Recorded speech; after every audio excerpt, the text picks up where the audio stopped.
Over the last decade of diagnosing countless young patients with new psychotic disorders, one striking result has stuck out for New York City psychiatrist. "Of all the people I've diagnosed with a psychotic disorder," he said, "I can't think of a single one who wasn't also positive for cannabis."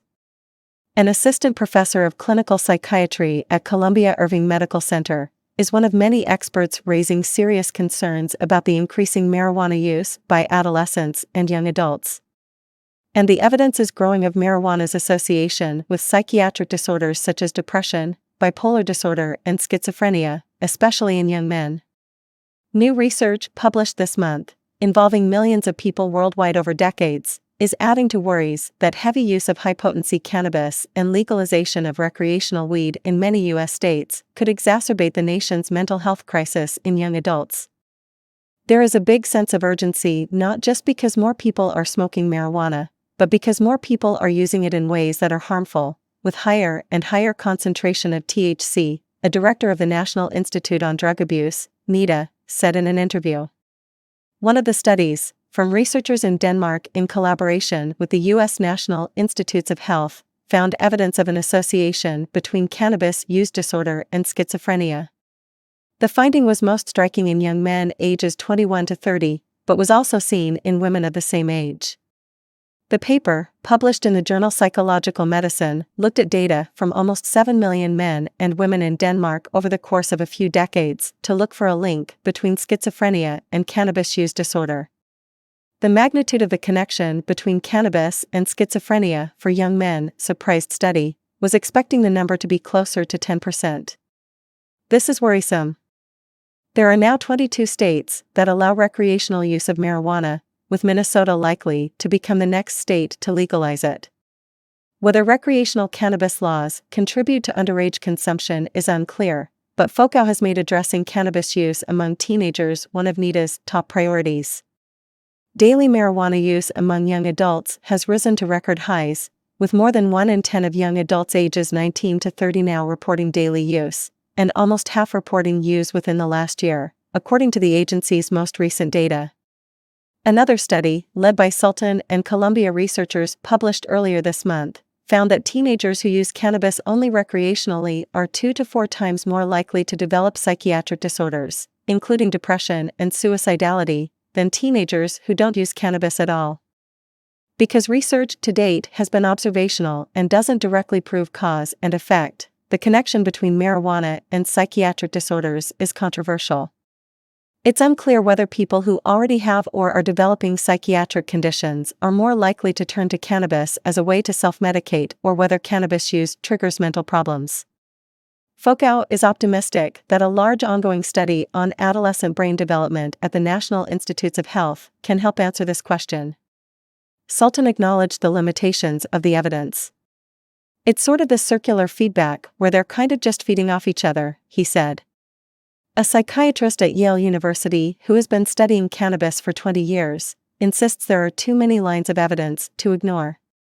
"We may be grossly underestimating the potential risks associated with cannabis," he said.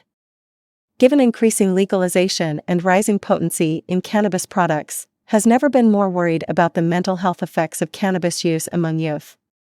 "This is a massive concern," he said. "We have been woefully inept in educating the public and influencing policy." Is legalization affecting rates of marijuana use?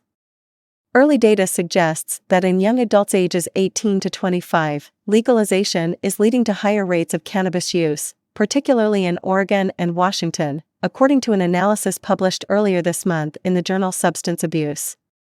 The research, led by researchers from McMaster University in Canada, found the evidence in other age groups a little less clear, and more research is needed to understand how legalization is affecting rates of cannabis use.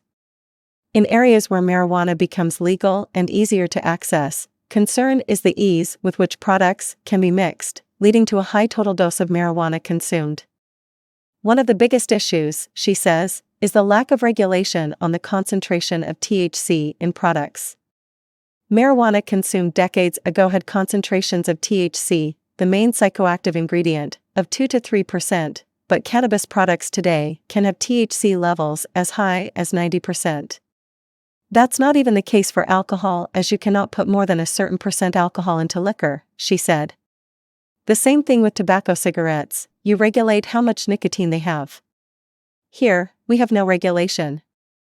THC potency is significant, because cannabis is more likely to be linked to psychosis, with higher doses consumed.